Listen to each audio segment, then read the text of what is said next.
C'est l'heure des informations sur Bénin TV. Bonjour à tous et bienvenue. Le gouvernement poursuit la vulgarisation de ses mesures sociales. Dans le littoral, un trio de ministres conseillers du président de la République a animé une séance. Objectif, expliquer aux populations le contenu et la portée des actions sociales. Cap ensuite sur le nord et les grands travaux. Le bitumage de la route Pénésoulou à Lédio-Séméret est exécuté à 90%.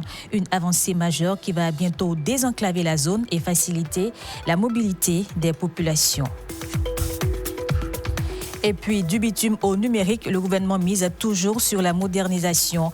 À Cotonou, une rencontre mobilise les acteurs pour élaborer la feuille de route des infrastructures numériques. Objectif, simplifier les démarches administratives. Bonjour à tous et bienvenue dans ce 13h. On ouvre avec la Banque mondiale qui réaffirme son engagement aux côtés du Bénin. En audience avec le président de la République, une délégation conduite par la directrice générale des opérations a échangé sur le renforcement du partenariat entre les deux parties. Un nouveau programme d'appui aligné sur la vision 2060 du Bénin avec pour ambition de réduire durablement l'extrême pauvreté grâce à des investissements dans le secteur agricole. Écoutons la directrice générale des opérations de la Banque mondiale. Nous avons eu un excellent entretien avec le président Ouadagni. Nos échanges ont porté sur le renforcement de la coopération entre notre institution et le Bénin, notamment autour du partenariat déjà en cours. Nous sommes d'ailleurs sur le point de lancer un nouveau programme aligné sur la vision 2060 que le Bénin s'est récemment donnée. À travers cette initiative, nous entendons accompagner la mise en œuvre de cette vision afin de contribuer à la réduction de l'extrême pauvreté qui constitue l'une des priorités du chef de l'État. Nos interventions couvriront l'ensemble du territoire national avec un accent particulier sur le secteur agricole qui demeure un pilier essentiel de l'économie béninoise. Nous travaillerons à l'amélioration des rendements agricoles afin d'accroître les revenus des producteurs, d'améliorer les conditions de vie des populations et de contribuer durablement à la lutte contre la pauvreté. Le Bénin et le groupe de la Banque mondiale qui viennent aussi de conclure 2 accords de financement. L'un est consacré au renforcement du capital humain et l'autre au développement des installations pour une production énergétique plus durable. 2 investissements stratégiques au service de la transformation structurelle du pays. Belvida Atalé et Ulvaeus Balogun pour les précisions. Investir dans le capital humain par la nutrition, en particulier durant les premiers jours de vie, et garantir une énergie durable pour accompagner le développement du Bénin. C'est entre autres objectifs des accords de financement signés entre le Bénin et le groupe de la Banque mondiale. Des projets structurants qui s'inscrivent dans la vision de transformation économique et sociale du Bénin. Dans le cadre des projets des 1000 jours plus, depuis le ventre de la mère, de permettre vraiment aux enfants de pouvoir bien se développer et de pouvoir bien grandir et être bien nourris et de fait d'éviter les questions de malnutrition qui aujourd'hui quand même constituent près de 35% de notre fardeau nutritionnel. Nous sommes en train d'essayer de construire un parc de production équilibré, avec un mix équilibré. Nous développons des centrales thermiques, mais aussi nous mettons l'accent sur le renouvelable à travers le photovoltaïque, même l'éolien. Nous aurons bientôt notre premier projet éolien et ce projet hydroélectrique qui doit nous permettre de bâtir un parc équilibré, mais compétitif. Au-delà du financement, ces investissements traduisent la volonté commune d'accompagner le Bénin dans la réalisation de ses ambitions de développement. Des projets comme celui-ci permettront de garantir l'approvisionnement énergétique pour l'avenir, ce qui est essentiel pour tout le Bénin et plus largement pour le monde entier. Ces projets relèvent du secteur très important pour la transformation structurelle de notre économie. Et au-delà de tout ce que nous faisons, donc le résultat des opérations que nous menons, c'est pouvoir avoir une croissance inclusive, impacter plus de vie, créer plus d'emplois pour les jeunes et les femmes et donc améliorer le bien-être de nos populations. À travers ces nouveaux accords, le gouvernement et ses partenaires réaffirment leur engagement à investir dans des secteurs stratégiques pour construire un Bénin plus résilient, plus compétitif et davantage tourné vers un développement inclusif et durable.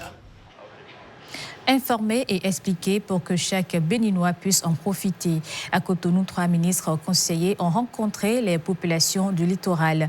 Leur mission, faire comprendre les mesures sociales du gouvernement. Les précisions avec Lunaïk Agbazaou et Mariano Gankou. L'expression du social à l'entame d'un mandat.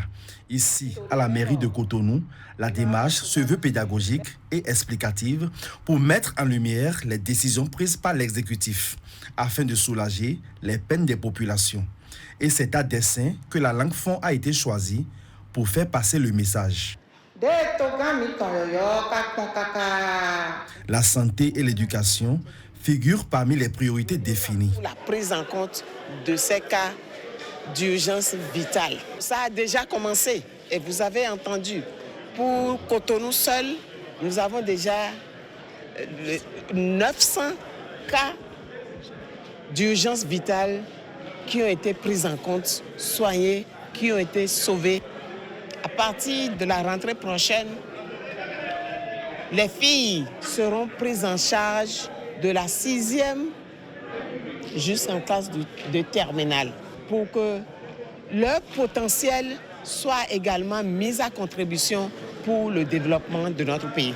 Les mesures prises en faveur du monde agricole ainsi que l'interdiction du produit sniper ont également été évoquées. La filière coton, le riz, le soja, l'anacarde, le gouvernement a pris la décision de faire une ristourne de 10 francs sur 1 kilo à tous les producteurs sur un certain nombre de proportions qui seront livrées aux industries transformatrices. La 4e et la dernière décision, il y a un produit, le sniper, qui est en circulation, en commercialisation. Et ce produit est dangereux pour les êtres humains.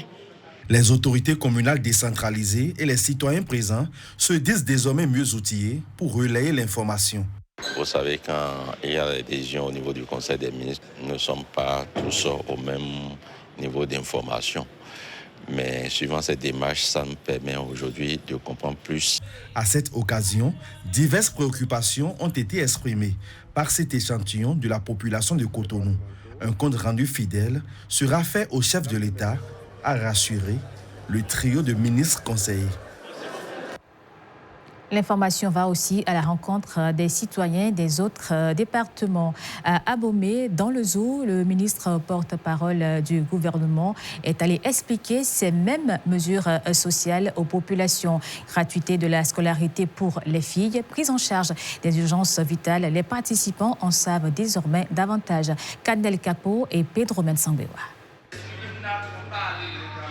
Dans cette salle de la préfecture du département du Zou à Abomey, l'échange est sans détour. Le ministre porte-parole du gouvernement, Wilfried Léandre Humbedji, expose les réformes engagées, en explique les objectifs et répond aux interrogations de ses concitoyens. Gratuité de la scolarité des filles, prise en charge gratuite des urgences médicales, accès aux services sociaux, réforme dans les secteurs de l'éducation, de la santé ou encore de la protection sociale.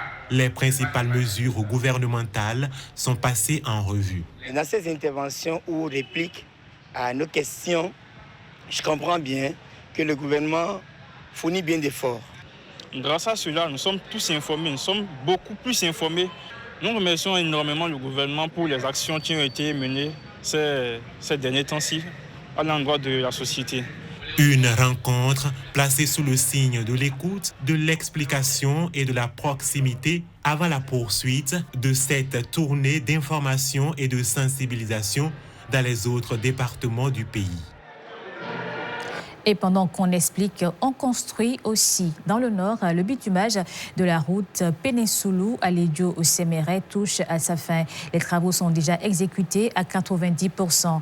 Un soulagement pour les riverains, mais également de nouvelles perspectives pour le développement local. Reportage à Enoch Ongpati. Nous sommes quasiment à la fin des travaux. Avec un taux d'exécution de 90%, les travaux de la route traversant les arrondissements de Péninsolo, Alédio et Séméret suscitent la satisfaction des populations qui saluent les efforts du gouvernement. Nous remercions le gouvernement pour avoir donné cette chance à cette communauté. Toutes les activités génératives de revenus vont très bien se passer à Séméret. Avant que la voie n'était pas bonne, j'ai fait une seule fois aller-retour. Mais maintenant, quand la voie est bonne, je peux aller 3 fois. On les remercie encore et c'est qu'on demande encore pour nous aider d'ici pour aller à Didi. Moi, je suis depuis qu'on m'a mis au monde, là, depuis 1960. Je ne suis pas rêvé que le Séméret doit avoir du goudron. Et aujourd'hui, on a vu le goudron. Vraiment, on le remercie le gouvernement. Longue de 50 km, cette route présente plusieurs spécificités. Nous avons en tout 67 dallos, tant à prolonger qu'à reconstruire. Et nous avons 3 ouvrages d'art qui sont des ponts côte en béton armé, un de 80 mètres, un de 30 mètres et le 3e de 20 mètres.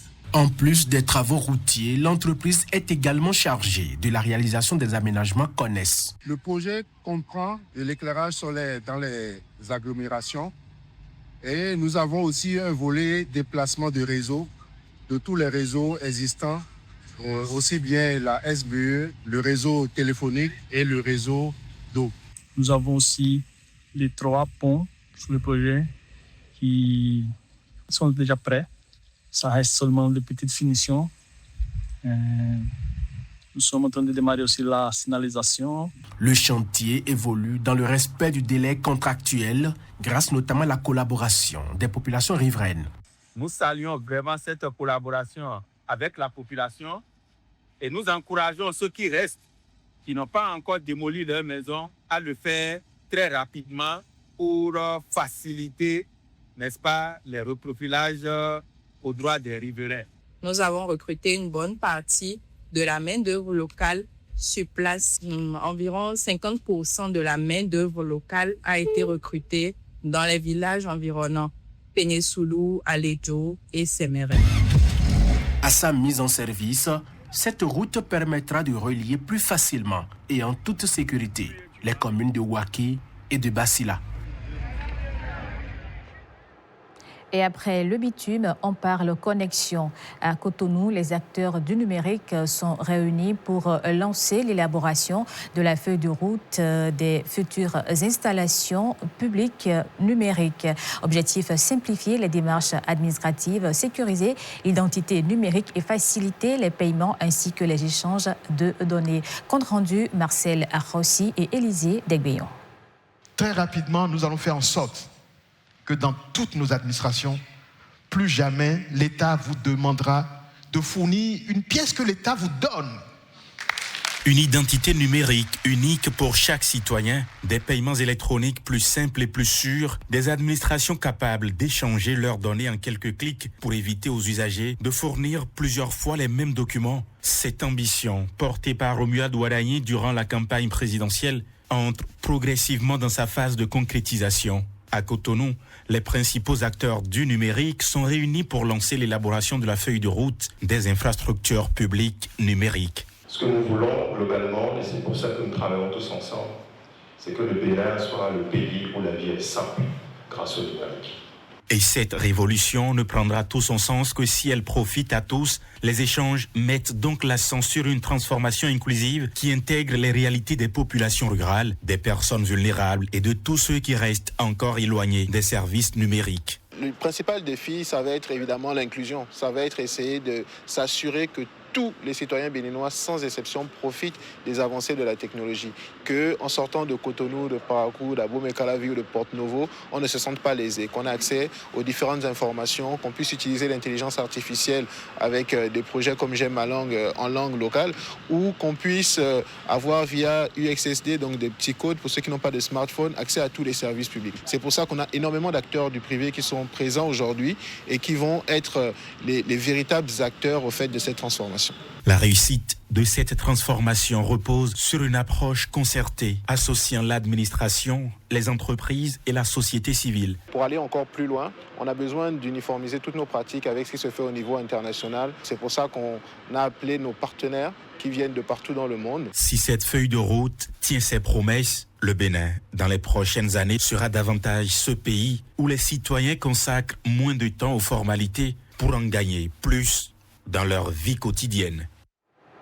Santé à présent avec la médecine endogène qui s'invite au laboratoire. Comment valider scientifiquement ce que la tradition utilise depuis des siècles? C'est la question au cœur d'un atelier qui réunit chercheurs et praticiens de la médecine endogène. Leur ambition, faire le pont entre les savoirs ancestraux et la médecine moderne. Renaud Akapo, Alison Dedo et Mathieu Debeglo.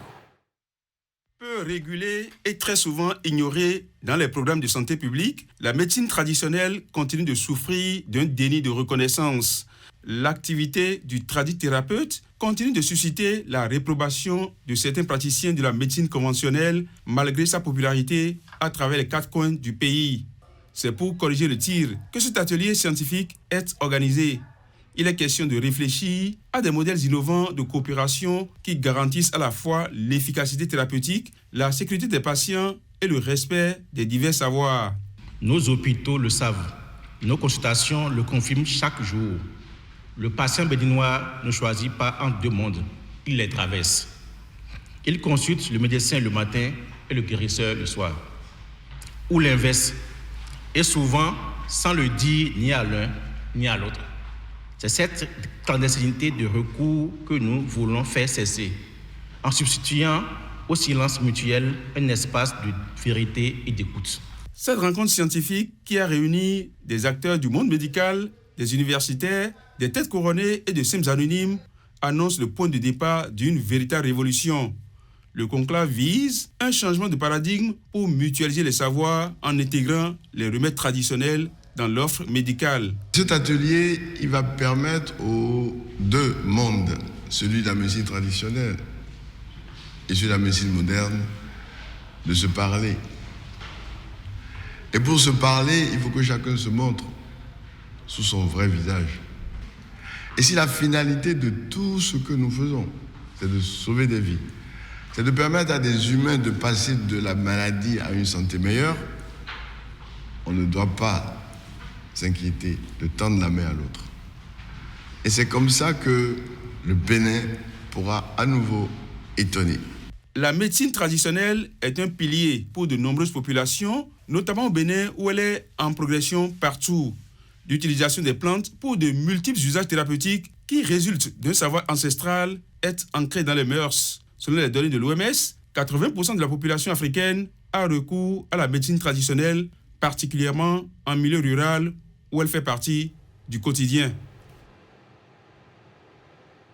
Et à la fin des travaux et des discussions scientifiques, le travail d'organisation s'annonce. Quelques participants partagent ici leurs appréciations. C'est formidable pour le Bénin parce que la médecine traditionnelle, dite aussi médecine historique, regorge beaucoup de potentialités scientifiques, de l'endogénéité à la science moderne. Les 2 médecines, celle conventionnelle et historique, se rencontrent pour décider de l'avenir de la médecine. Le Bénin a amorcé avec le gouvernement de Romain Ouadani un pan important de la décolonisation mantique, c'est-à-dire du système de la santé, et maintenant l'associer avec les connaissances endogènes du pays. Il faut trouver des moyens pour intégrer cette médecine-là, convention traditionnelle, dans les cursus universitaires. Je dis bravo. On a été dans une logique mondiale qui a été celle de nier les faits endogènes. Et dans le cadre de la globalisation, ça a été la voie des plus forts qui s'était posée. Donc c'est l'occasion d'interroger l'ancestralité pour voir si on peut y trouver des éléments de réponse aux insuffisances, aux limites de cette médecine moderne que nous pratiquons et qui fait la loi. Mais il faut aussi comprendre que Notre particularité d'être des Béninois en terre béninoise fait que nous ne devons pas oublier, nier et remettre à la poubelle tout ce que nous étions. Et que partout, on recherche la diversité. Mon souci particulier, c'est plus qu'on puisse mettre ensemble le savoir-faire qui est la façon d'utiliser les moyens dont nous disposons pour générer de la thérapeutique. Médecine, c'est une science qui comporte des pratiques de formation. Quand on vient à la médecine traditionnelle, on est beaucoup plus dans la transmission de caste de père en fils, ainsi de suite. Et on est beaucoup plus dans la connaissance des plantes. Et le plus important, c'est de voir dans quelle mesure on peut mettre en accord ces connaissances avec les praticiens de la médecine dite moderne pour voir qu'est-ce qu'on peut en extraire, comment est-ce qu'on peut aller guérir. C'est ça le plus important. Donc, fondamentalement, pour moi, c'est beaucoup plus l'utilisation de notre savoir phytothérapique pour pouvoir traiter, soigner les maladies qu'on viendrait éventuellement à identifier. Mais il faudrait que le soignant, celui qui vient de la médecine moderne, puisse utiliser ces moyens et les confronter à ces savoirs, ces pratiques, ces recherches. Sans ça, on n'y est pas. Mais ce qui est intéressant pour moi aujourd'hui, c'est le dialogue. C'est que les deux se mettent ensemble pour dialoguer. Et là, je pense qu'on y est arrivé parcimonieusement, mais on a la bonne approche. Oui, mais cette fois-ci, vous nous dites que c'est parti pour de bon, c'est ça? C'est tellement. Et puis, envie de sortir et de découvrir autre chose. Ce week-end, il y en a pour tous les goûts. Des podiums aux scènes musicales, le programme est bien chargé. Voici les rendez-vous à ne pas manquer avec Pedro Bensanguewa. À l'université d'Abomey-Calavi, la 32e édition de la fête du Gari anime jeudi et vendredi. Au programme, communication, concours du meilleur délayeur du Gari et témoignages sur cet emblématique aliment des étudiants. Toujours à l'université d'Abomey-Calavi, le Titi-Gueti Speak Up Festival pour sa 25e édition se poursuit jeudi et vendredi. Performances artistiques et compétition d'art oratoire en langue anglaise rythment cet événement dédié à l'expression des jeunes. Les passionnés de culture urbaine ont rendez-vous avec le festival d'Alash Kankwe. Jeudi à 18h, l'Institut français du Bénin à Cotonou accueille le vernissage de l'exposition Mémoire du hip-hop béninois de 2000 à 2015, suivi d'un défilé de mode. Vendredi, place à la projection du documentaire Le rap béninois des années 90 à nos jours. Le point d'orgue du festival est le concert aux origines du hip-hop samedi. Le samedi, le Sofitel de Cotonou accueille dès 19h la nuit du Canva et de l'Indigo, une soirée consacrée à la valorisation de ses savoir-faire et expression du patrimoine béninois. À l'université de Parakou, les férus de théâtre sont attendus samedi à 18h pour une lecture-spectacle de la pièce Le chant de la petite horloge de Jérôme Tossavi. La soirée se poursuit à partir de 19h avec la finale du concours d'interprétation live et de chorégraphie La Voix d'Or à l'Institut français de Parakou. Enfin, à Lobozumpa, dans la commune d'Abomey-Calavi, les enfants de 6 à 15 ans pourront laisser libre cours à leur créativité lors d'un atelier de bricolage animé par Aya Jess, samedi à partir de 16h30 à l'espace culturel Le Centre. Pour vos sorties ce week-end, il y en a pour tous les goûts. Faites votre choix et profitez pleinement. Et puis au sport à Grand Popo, certains jeunes ne se contentent pas de participer, ils attirent déjà tous les regards. C'est le cas de Ulrich, jeune attaquant de l'équipe d'Agla, qui s'impose comme l'une des révélations de cette 6e édition du championnat national scolaire. Koudous Abdoulaye, Igor Ayosso et Patrice Rouillet nous en parlent.